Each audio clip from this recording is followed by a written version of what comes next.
பிரதமர் நரேந்திர மோடி அவர்கள் மயில அப்படியே தடவி கொடுக்குற மாதிரியும் அதுக்கு முன்னாடி புத்தகங்கள்லாம் வாசிக்கிற மாதிரியும் ஒரு ஃபோட்டோ அப்படிங்கிறதுலாம் ரிலீஸ் ஆகுது. இங்கே இருக்கக்கூடிய திமுகவினர் அதை ட்ரோல் பண்ணுறாங்க, பெரிய அளவில் ட்ரோல் பண்ணுறாங்க.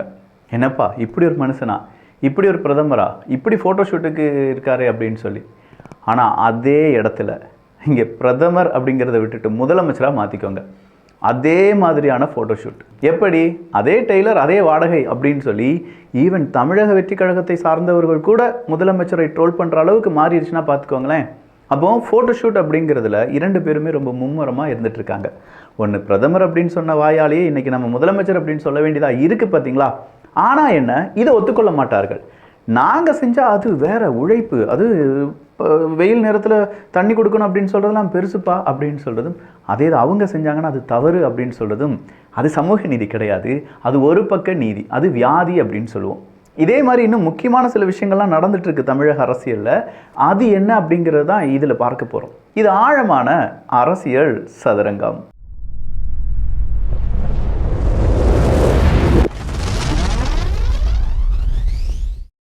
முதலாவதாக நம்ம பார்க்க வேண்டியது என்ன அப்படின்னு பார்த்தீங்கன்னா, அதிமுகவில் என்னப்பா நடந்துட்டுருக்கு. எல்லாருடைய பார்வையும் எடப்பாடி பழனிசாமி அவர்கள் மீது இருக்குது. ஏன்னா கொஞ்சம் நாட்களாகவே எடப்பாடி பழனிசாமி அவர்கள், செங்கோட்டையன் அவர்கள் டெல்லிக்கு போயிட்டு வந்தாங்க. இன்னும் பல அமைச்சர்கள், முன்னாள் அமைச்சர்கள் எல்லாமே போனாங்க. அடுத்ததாக பார்த்தா அண்ணாமலை அவர்கள் டெல்லிக்கு போயிட்டு வந்தார். நேற்று அண்ணாமலை அவர்கள் கொடுத்த ஒரு சின்ன அந்த இன்டர்வியூ எடுத்து பாருங்க. ஆனால் கூட்டணியை பற்றி எந்த வார்த்தையும் நான் பேச விரும்பல. அது நம்முடைய உள்துறை அமைச்சர் அமித்ஷா அவர்கள் நேற்று முன்தினம் டைம்ஸ் நவ் சமிட் டெல்லியில பேசியிருந்தாங்க. ஆனால் அவருடைய கருத்தை, இந்த விஷயத்தை பொறுத்தவரை இறுதி கருத்தாக நீங்க எடுத்துங்க. எனக்கு எந்த ஒரு தலைவரின் மீதோ எந்த ஒரு கட்சியின் மீதோ கோபம் கிடையாது. நான் ஏற்கனவே என்னுடைய ஸ்டாண்டை பொறுத்தவரைக்கும் எப்பொழுதுமே நான் ஓப்பனாக தான் இருந்திருக்கேன், எந்த மாற்று கருத்தும் இல்லை. நான் டெல்லியில பேசும்போது தொண்டனாக பணியாற்றவும் தயார் என்கிற வார்த்தையும் பயன்படுத்திருக்கேன். அதனுடைய பொருளை நீங்க நல்லா உணர்ந்துக்கங்க. நான் தொண்டனாக இருந்தும் வேலை செய்வதற்கு தயார் அப்படின்னு சொல்லி டெல்லியில் சொல்லிட்டு வந்துட்டேன்.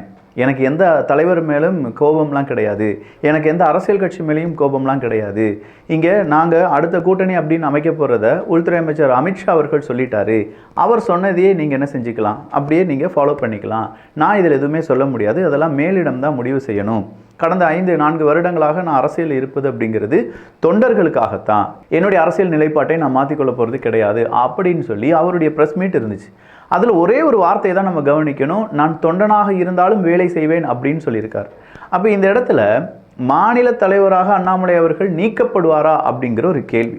அது கூடவே அடுத்ததாக வந்திருக்கக்கூடிய இன்னொரு செய்தி என்ன அப்படின்னு பார்த்தீங்கன்னா, பாதுகாப்பு அப்படிங்கிறத செங்கோட்டையன் அவர்களுக்கு கொடுக்க வேண்டும் அப்படிங்கிறதும், செங்கோட்டையன் அவர்கள் மறுபடியும் டெல்லிக்கு அவருடைய பயணத்தை மேற்கொள்ள போகிறார் அப்படிங்கிற செய்தி. உடனே செங்கோட்டையன் அவர்கள் டெல்லி அந்த ஏர்போர்ட்டுக்கு போகிறதுக்கு அங்கே வராரு. அப்படி வரும்போது நிருபர்கள் கேட்குறாங்க, என்ன சார் அடிக்கடி டெல்லி பயணம் அப்படின்னு சொல்லும்போது ரொம்பவே மௌனமாக இருக்கீங்களே, என்ன காரணம் அப்படின்னு கேட்குறாங்க. தொடர்ச்சியாக நீங்கள் ஏன் மௌனமாகவே இருக்கீங்க? காரணம் என்ன? மௌனம் அனைத்தும் நன்மைக்கு, மௌனம் எல்லாமே நல்லதுக்கு தான் அப்படின்னு சொல்லிட்டு கிளம்புறாரு. இங்கே இருக்கக்கூடிய அடுத்த ஒரு கேம் பிளான் என்னவா இருக்கும் அப்படின்னு சொல்லி பார்த்தீங்கன்னா, எடப்பாடி பழனிசாமி அவர்களை சுற்றி இருக்கக்கூடிய ஒரு அரசியல் தான். ஒரு பக்கமாக தாவேகா தான் 2வது கட்சி அப்படின்னு சொல்லி ஒரு நரேட்டிவ் அப்படிங்கிறத ஓட்டு செட் பண்ணி விட்டது அப்படின்னு சொல்கிற ஒரு பரபரப்பான விமர்சனத்தை இப்போ அரசியல் எல்லாருமே சொல்லிட்டு வராங்க. அது எப்படி? 27% திமுக, 18% விஜய், 10% தான் எடப்பாடி பழனிசாமி அவர்களா அப்படிங்கிற ஒரு கேள்வி கேட்கப்படுது. அடுத்ததா பொதுச் செயலாளர் அப்படிங்கிற பதவியில் செங்கோட்டையன் அவர்களா, இங்கே என்னவோ நடக்க போகுது, அதிமுக என்னமோ நடக்க போகுது அப்படிங்கிறதும். அடுத்ததாக எடப்பாடி பழனிசாமி அவர்களுக்கு ஆதரவாக ஓபிஎஸ் அவர்கள் 2-3 தினங்களுக்கு முன்னாடி பேசியிருந்தார். எல்லாமே மாறுறது தானே, ஒருவேளை எடப்பாடி பழனிசாமி அவர்கள் மாறி விடுவார் அப்படின்னு சொல்லி அவர் சொன்னாங்க. டிடிவி தினகரன் அவர்கள், சசிகலா அவர்கள் இப்படின்னு சொல்கிற ஒரு பெரும் கூட்டமே எடப்பாடி பழனிசாமி அவர்களுடைய முடிவுக்காக காத்திருக்கக்கூடிய இந்த நேரத்தில் எல்லோருடைய பார்வையும் எங்கே இருக்கும்? எடப்பாடி பழனிசாமி அவர்கள் என்ன செய்ய போகிறார், அதிமுகவில் அடுத்ததாக நடக்கக்கூடிய நிகழ்வுகள் என்ன அப்படிங்கிற கேள்விகள் ஏராளம் இருந்துச்சு. ஆனால் அவருடைய ட்விட்டர் பக்கத்தெல்லாம் எடுத்து பார்த்தா அவர் என்ன அந்த ட்ரெண்டாக இருக்கக்கூடிய கிப்லி வெர்ஷனா அதெல்லாம் வச்சுட்டு ஏகப்பட்ட இடத்துல அவருடைய புகைப்படத்தெல்லாம் கிப்லி வெர்ஷனாக மாற்றி போட்டுட்டு இருக்காரு. அப்போ எடப்பாடி பழனிசாமி அவர்கள் என்னதான் நினைக்கிறாரு? ஒருவேளை இதை ரொம்ப சிம்பிளாக கையாண்டு விடலாம் அப்படின்னு சொல்லி நினைக்கிறாரா, இல்லை இதை விட கூடுதலான பவர்ஃபுல்லான ஒரு ஆயுதம் எடப்பாடி பழனிசாமி அவர்களிடம் இருக்கிறதா? நம்ம எல்லாருமே நினைக்கிற மாதிரி அதிமுக பாஜக கூட்டணி அப்படிங்கிறது எடப்பாடி பழனிசாமி அவர்கள் வழியாக வந்து, ஆனால் அதே நேரத்தில் தமிழக பாஜகவினுடைய மாநில தலைவர் அண்ணாமலை அவர்களை நீக்கிவிட்டார்கள் என்றால் பாஜகவினுடைய வளர்ச்சி என்னவாக இருக்கும் அப்படிங்கிறதுலாம் கேள்வி. அண்ணாமலை அவர்கள் இல்லாமல் பாஜகவினுடைய வளர்ச்சி இருக்காது அப்படின்னும், எடப்பாடி பழனிசாமி அவர்கள் இல்லாமல் அதிமுகவால் அடுத்த 9 மாதங்களில் எப்படி அதிமுகவை பெருசுப்படுத்த முடியும் அப்படிங்கிற கேள்வி தான் இன்னைக்கு அரசியல் களத்தில் பெரிய ஒரு கேள்வியாக இருக்குது. இந்த கேள்விக்கான பதில் தான் 2026க்கான கூட்டணி. அந்த கூட்டணிக்கான முயற்சிகள், அதில் ஏற்படக்கூடிய பாதிப்புகள், அதனால் உருவாகக்கூடிய மாற்றம், அந்த மாற்றத்தால் மக்கள் மனதில் ஏற்படக்கூடிய எழுச்சி, அந்த எழுச்சி நாளைக்கு ஓட்டுகளாக மாறுமா அப்படிங்கிறதெல்லாம் $1,000,000 கேள்வி. என்னவா இருந்தாலும் எல்லாருடைய பார்வையும் இப்போது எடப்பாடி பழனிசாமி அவர்கள் மீதும் அதிமுகவின் மீதும் இருக்கு.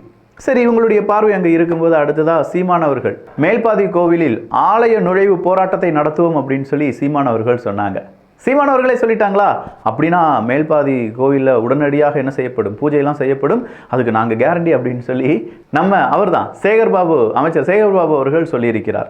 அப்போ யாராவது ஒரு அரசியல் தலைவர் நாங்கள் ஆலய நுழைவு போராட்டத்தை நடத்துவோம், அந்த போராட்டத்தை நடத்துவோம் அப்படின்னு சொல்லணும். இல்லாட்டி நாங்கள் வேங்கை வயலுக்கு போவோம் அப்படின்னு சொல்லி விஜய் அவர்கள் சொல்லணும். இல்லாட்டி இந்த சீமான் அவர்கள் சொன்ன மாதிரியான மாற்றங்களை உருவாக்கக்கூடிய தலைவர்கள் நாங்கள் வருகிறோம் அப்படின்னு சொல்லணும். உடனடியாக அதற்கான அரசாங்கம் முடிவுகளை எடுக்குமா அப்படிங்கிற பல கருத்துக்களை நம்மளால் பார்க்க முடிந்தது. இன்னொரு முக்கியமான ஒரு நிகழ்வு, தமிழக அரசியலை போட்டு உழுக்கக்கூடிய ஒரு நிகழ்வு என்ன அப்படிங்கிற கேள்விக்கு ஸ்டாலின் அவர்களுடைய அந்த ஃபோட்டோஷூட் தான்.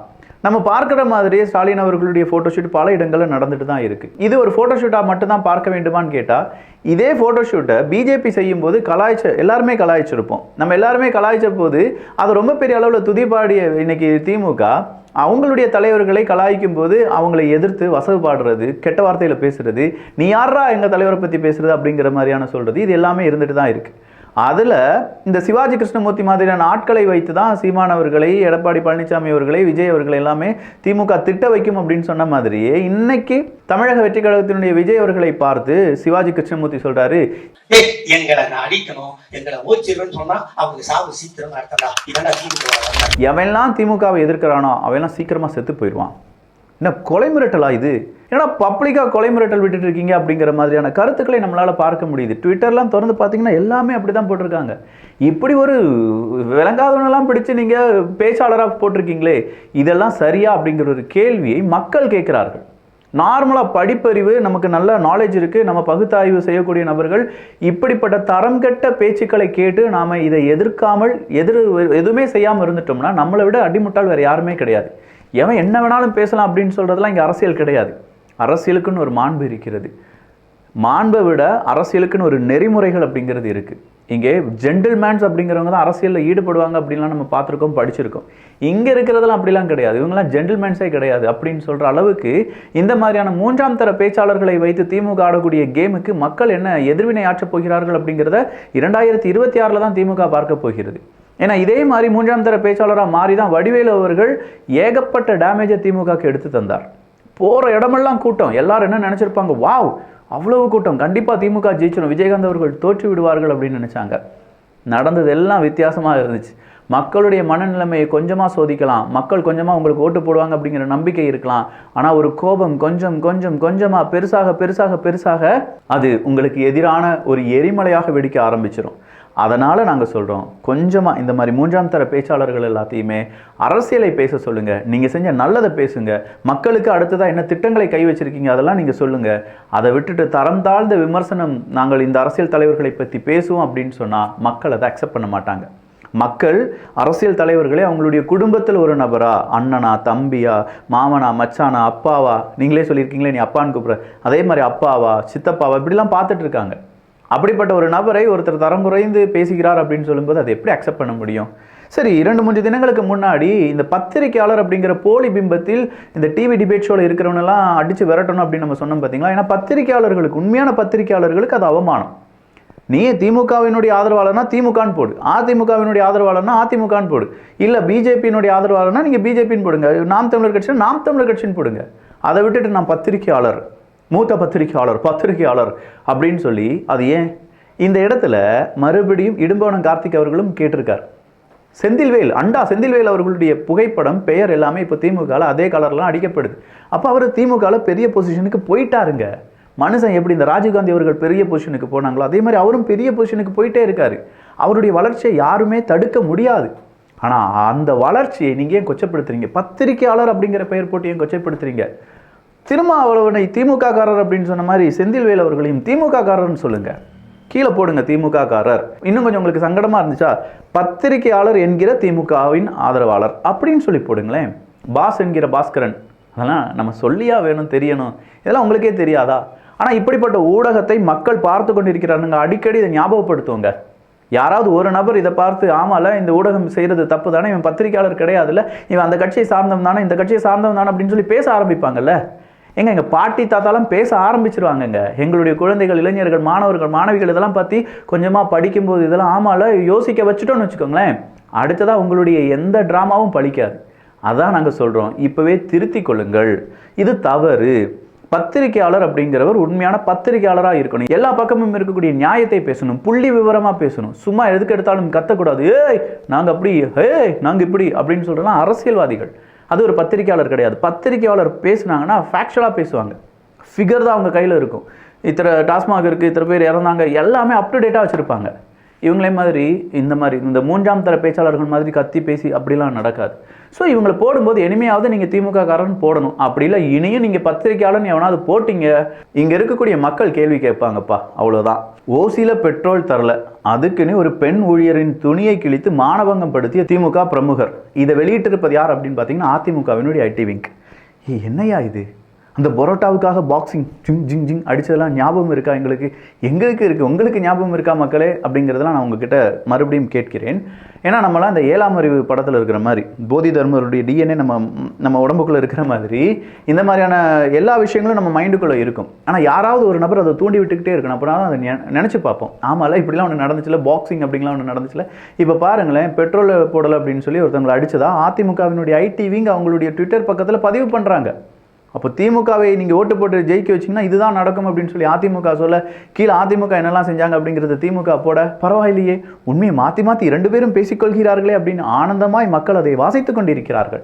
டைம் பாஸ் ஆகலை, சிஎஸ்கே தோத்துருச்சு அப்படின்னா கொஞ்சம் சிரிப்பதற்காக அரசியல் கமெண்ட்ஸ்லாம் நீங்கள் எடுத்து வாசித்து பார்த்தீங்கன்னா மனசு ரிலாக்ஸாக இருக்கும். அந்தளவுக்கு 2 பேர் சண்டை போகிறத நம்ம பார்த்து சிரிச்சுட்டு இருக்கலாம். ஸோ கடைசியாக நமக்கு இப்போ தெரிய வேண்டியது என்னென்னா, எடப்பாடி பழனிசாமி அவர்கள் பக்கம் திரும்ப இருக்கக்கூடிய கேமராக்கள் அவருடைய பதிலுக்காக காத்திருக்கின்றன.